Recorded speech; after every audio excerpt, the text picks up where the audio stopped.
Ever wonder how those perfect 10 by 15 centimeters photos are made? The ones you print for albums or frame.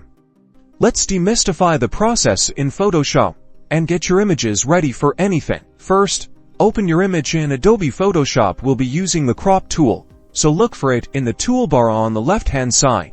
It looks like two intersecting right angles. Click on that tool to activate it. Now, in the toolbar above the image, you'll see several fields. Focus on the W and H fields. These represent width and height. Click in those fields and carefully input the dimensions. It's important to make sure the unit is set to centimeters, so if it isn't cm, change it by clicking on the unit selection field. Set the width to 10 and the height to 15. With the dimensions set, click and drag the cropping handles and resize the crop box to the desired area of your image for your 10 by 15 centimeters. Print. Pay attention to how the rectangle moves over your image. You can adjust the angle of the crop box. If needed, be mindful of the aspect ratio to preserve your photo, and you can change the position of the cropped area if you wish. Once you're happy with the selection, press enter or click the checkmark icon in the top toolbar to crop the image. See the new, resized image.